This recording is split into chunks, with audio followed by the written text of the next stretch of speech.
flooding attack, one way of preventing it is to use Persil. And when there's no evidence of denial of service attack, then the server will accept the connection normally. And when there's something detected, perhaps through intrusion system, the server accepts connection selective using Persil. And the Persil introduced in 99. So they presented in the synchronized flooding attack that I introduced now. So how to use it? So to each client, so client that who start the conversation, then the server will send to a client one Persil. So it's just a problem to solve, and the client has to submit the solution. And if it's correct, the server will accept and start making the communication. Otherwise, no.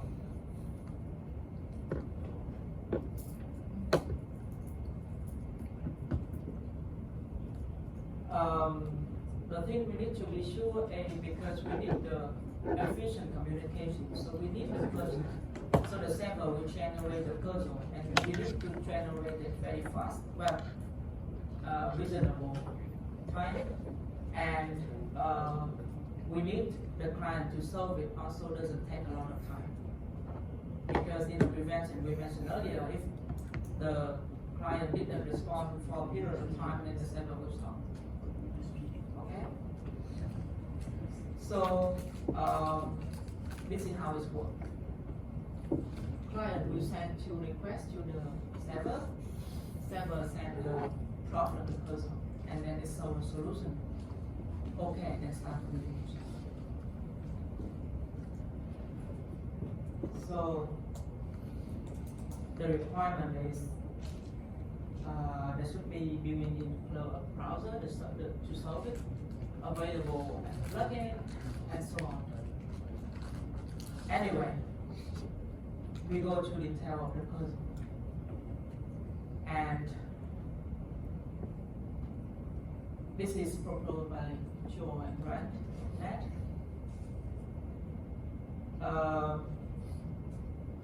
The particular important is the flexibility and scalability of the Persil approach. Now you will see how it's. The thing is, one Persil, there will be several different sub-Persil, and the client has to solve each sub-Persil. So we will denote the big Persil in P and the sub-Persil in PJ. And one client will have n sub-Persil.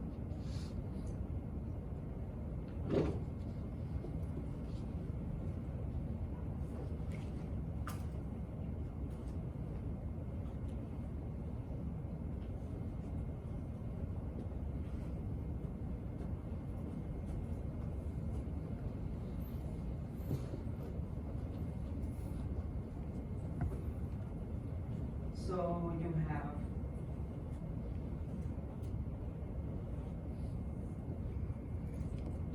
three sub-Persil in this situation.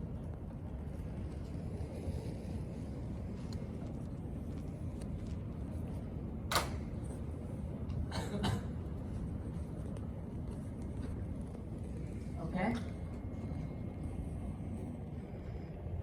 This is how it's worked.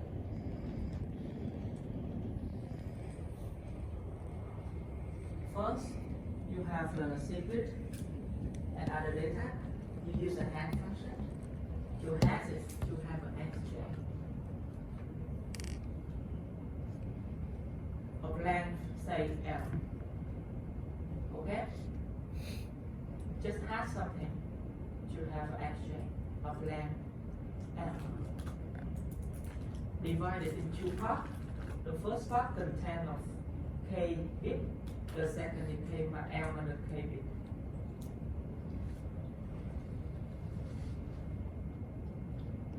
Okay? and then you hash again to get y.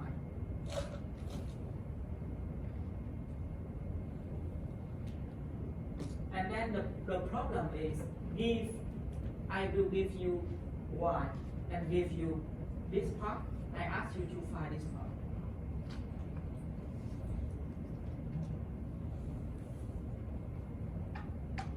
Get the point?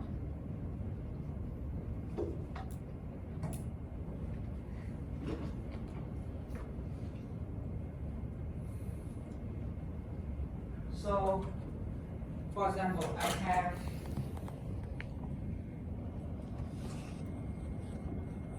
this is x, for example, the first k bit, and this is L minus k bit. I hash x, I get y. Okay? What is given? You know that hash of x equal to y. And x here I can write x 1 up to k position and concatenate with x from k plus 1 to L position. Okay? So I give you the last L minus k position. I give you y. I ask you to find x, the first k position. So this is the problem. Get it? Okay. Example.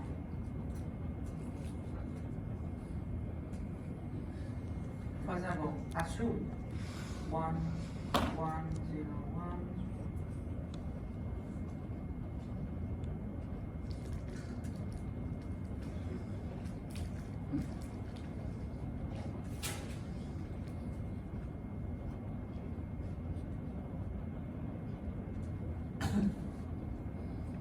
Okay? Now I have this. Assume this is x. Sorry, this is y. I have this one. I hash it and you get this one. Now what I give to you? I don't give the whole x. Okay? I give to you this one. So I give to you 1, 1, 1, 0, 1, and y.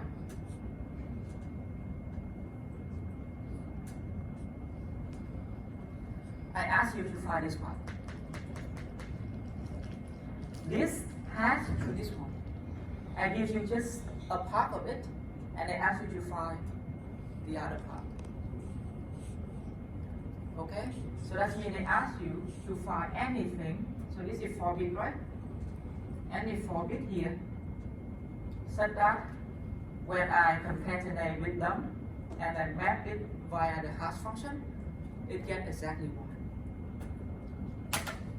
Now you get the point? So this is how the puzzle problem is. So just find the k bit. So this is k bit. So that concatenate with this, map via hash function, you get y. That's all.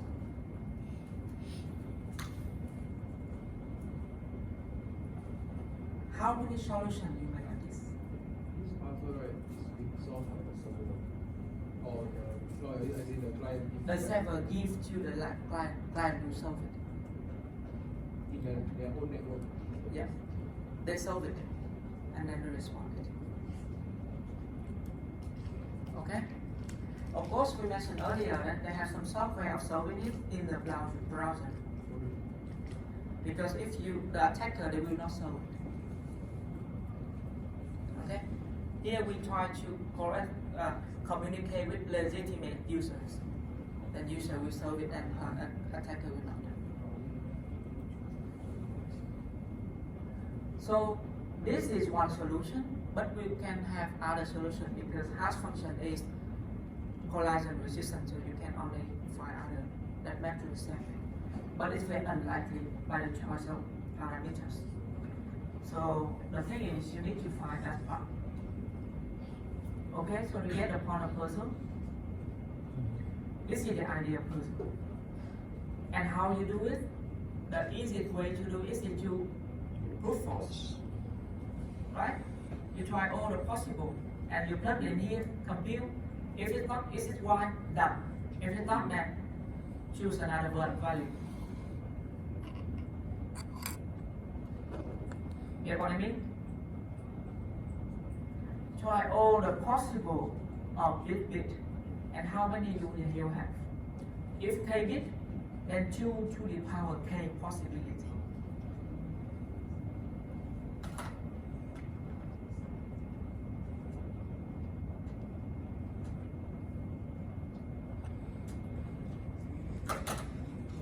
So basically, we will try 2 to the power k times. So it should depend on k. K should be small enough to make it efficient for the client to solve it.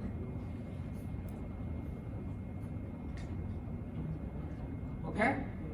So, yeah, as I say, we know that there should be at least one solution, and the size should be 2 to the power k, but the expected.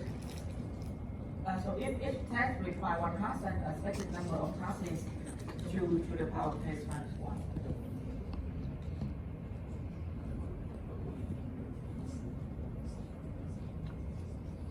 Okay, you get an idea of this? And to compute this, you use the expected value in probability, anyway accepted. So here, only one puzzle, but in the real system, you have n puzzle. So every one puzzle, the cost is 2 to the power k minus 1. N puzzle is n times 2 to the power k minus 1. The worst case is 2 to the power k, then you have to try every possible case. So the total is n times 2 to the power k. But of course, we will not try all the possible, because if we try the first 2 to the power k minus 1, it failed, then the last one should be the solution. Right? Anyway, this is the cost for solving the puzzle containing n sub-puzzle of k bit.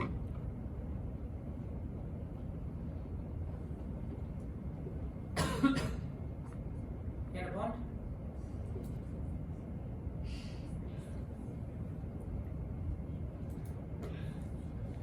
Okay, so I said that there are 2 to the power k of them. So this is the worst case you have to try until the end.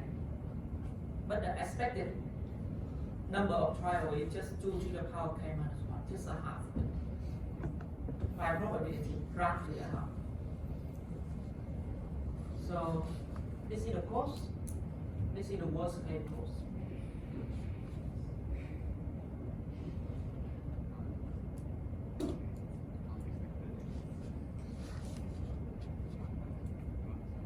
Oh, this is that I haven't talked to the first class, the class that morning maybe we shouldn't mention here. Anyway, what I mean is I stopped at this in the first class. You have any question in sub-puzzle, or you want to move it? You want to move? No. Any question on sub-puzzle? Okay, I just want to make sure you get an idea of sub-puzzle, of the puzzle problem. Yeah. I have this, I ask to get y. I give you y, I give you part of it, I ask you to find the remaining missing piece. And if you solve the problem, you have to try a lot of cases and plug it in here and compute it to see whether it's correct. So the expected number of trials is 2 to the power k minus 1. That's the expected. But the worst case is to try all with 2 to the power k. Okay? And, well, it's still too early to stop. But the thing is, the next part will be really hard.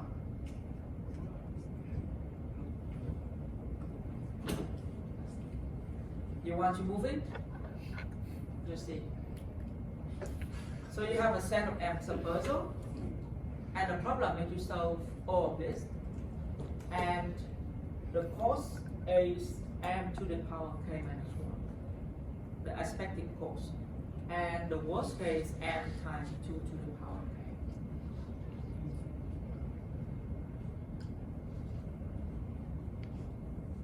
Okay, so now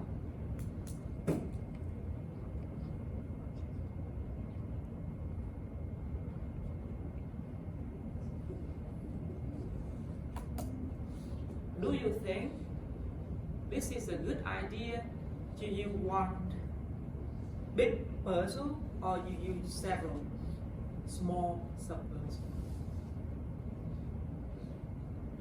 Instead of using three sub-puzzles, I use only one puzzle.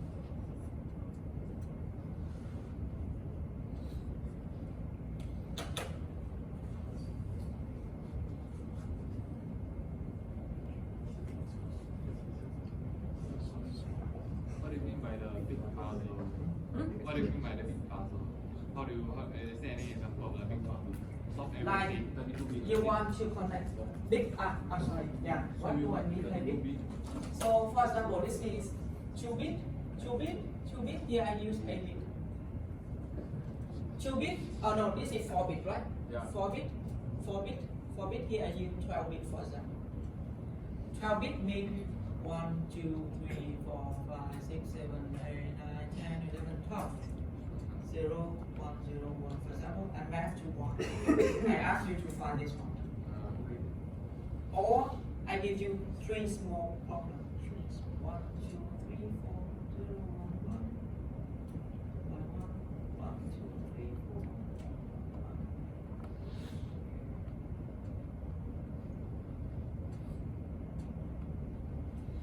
1. Which one I should use? I think use small and small first. Why? Computation time should be faster. If the first one, if it's the attacker, then you solve it, then it's easy to determine. Yeah. This one can be faster if you can do parallel. And later, it will be depend a lot on the distribution of the max that you use. And I do not want to talk about this today. The thing is, the idea is to use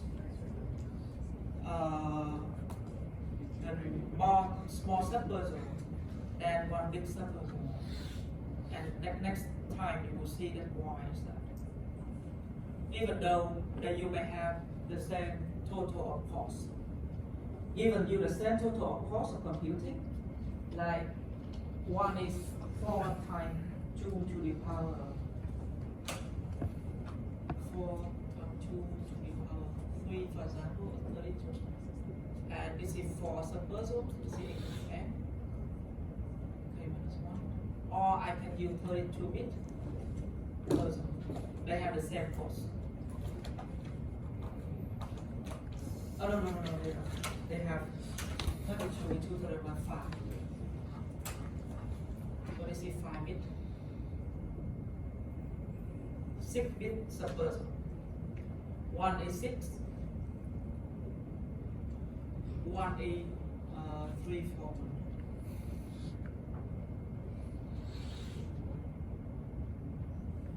The same total number of costs.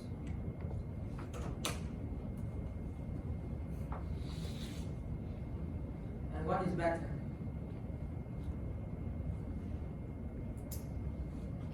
So we will try to explore it next week. And no, next week is over. Tomorrow. Tomorrow. Okay? So, well, let me think. Or maybe we can go move on. You want to move on? Maybe we move on. Okay? Move on a bit. And then we come back to it later. So, M puzzles, they will have to decrease the standard deviation. So what is standard deviation? You learn the statistics, standard deviation, tell you the difference between the mean and also the variation of your variables. your random variables. So a set of subtotal with a total expected difficulty equal to that of single puzzle will have smaller standard deviation than the single puzzle distribution. So you consider now a single puzzle with k equal to 4 and expected number of passes is 8. So yeah, assume we take also the last one. So we have uniform. Compare this to m equal to 4 and k equal to 2. We also have the same number of pass value function that you use. So the same course, you see, the same course, but then the standard deviation is different. The distribution look really different. Why we have a distribution? We need to care about distribution. Here, single puzzle, k equal to 4. This is the distribution of the hash value that you use. And the expected hash is 8.5. We calculated in 8, but this is exactly 8.5. Average number, this is the average number from 1 to 60. And the standard deviation is 4.7. Really big. However, for 4 puzzle, k equal to 2, expected hash is 10. Expected hash for each puzzle is 2.5. We need at least 4, so we have 10. Standard deviation is very small. So you see, if you draw the pictures, then this is the standard deviation. And this is the pictures of how the distribution of hash value that you use here. And it looks similar to normal distribution. And normal distribution is what we normally expect to have in our life, like in computation or in others. Computing or like, then we need normal distribution. Check it out at home why it's important to have normal distribution. You learn about statistics? Have you? Probability? So you have the normal distribution, and normal distribution is somehow we can predict how it's behaving. And the thing is, standard deviation is small, so we know that the behavior is not that far from the mean. And we know that the behavior, for the uniform, we don't know how behavior is, so we cannot get any information from it. For normal distribution, we have the behavior, and we know how it works, and we can predict it. And do you know, okay, maybe you look at this number and I will ask you if you look at home how to compute it, and we will work it out tomorrow. So here if you want to look, you may look at the law of large number and the central limit theorem. So to see that if for the large experiment, then it will behave like normal distribution. So you see, this is the uniform distribution. This is normal distribution. Number of possible k needed, many has. This is number of hashes needed. You know number of hashes, this is 16, right? Now the worst case, 2 to the power of 4 is 16.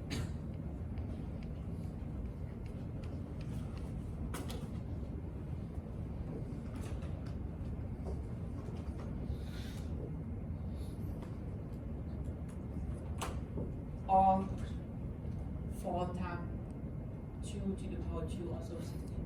So in both cases, one puzzle and several sub-puzzles, we have the same number of hashes need to compute it until we find solution.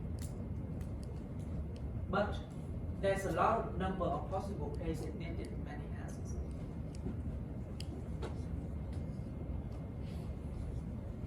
And you see here only one case. Here we have a lot of cases. And why? How can you get those numbers? How can you get those numbers?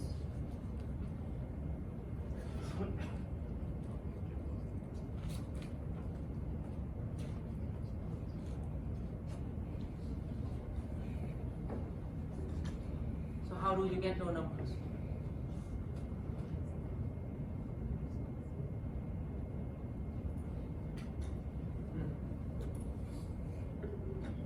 No idea. No idea? Exercise. We'll work it through tomorrow. Okay? So this is the distribution, but you see that in this case distribution, number of cases is only one. But in this case there's a lot of cases. Why? Why? Why so many? Why? Check it out at home. I will answer tomorrow. Exercise. Okay?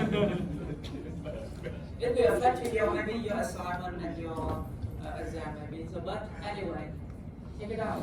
Why is that? Okay, so you see that to begin, then the client submit a message, right? And then this is the first message of the I-run protocol.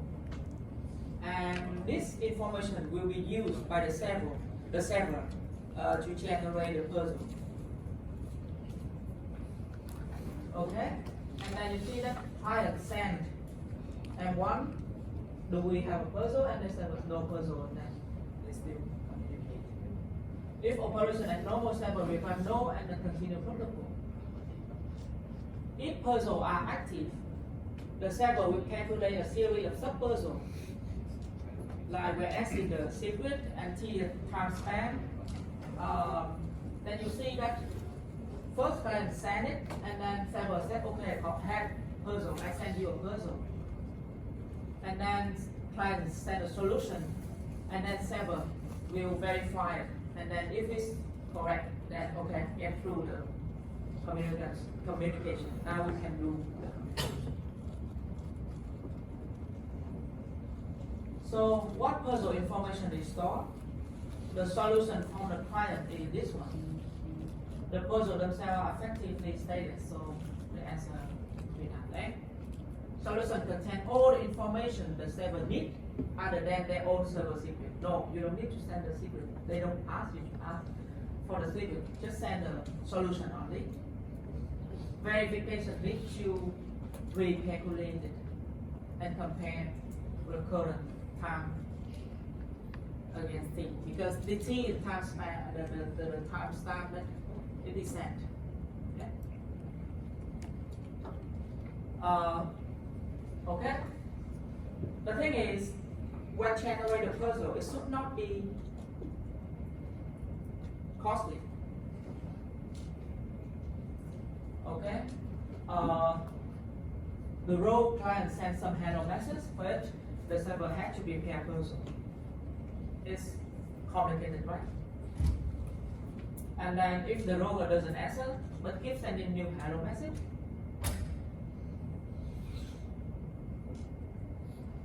this is, you know that it is distributed. No answer, but keep sending. Okay? Denial of service attack. So there will always a problem of balancing how long a puzzle should take again the resources of the entity you solve the puzzle. So determine the length of the puzzle is always a problem. Because one thing you need is you need to generate very fast.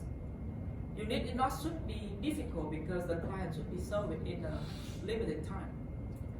So there always is a problem in balancing hours. So another type of puzzle that you may look. There's a lot of things that you may want to look tomorrow. Okay? So I suggest tomorrow I will come back to this because I want to work out with you why those numbers. That is the very handed thing. Or maybe we got it now. This or maybe tomorrow. Then you will have time to look at it. Why those numbers? I think this is also the most question that students have in Wollongong as well.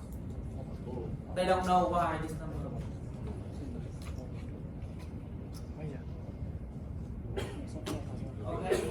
you may try to have a look and come up with a solution to this number. And tomorrow I will talk again in person, and then we continue the lectures with buffer overflow. It's one type of denial of service attack that we mentioned today. Any questions?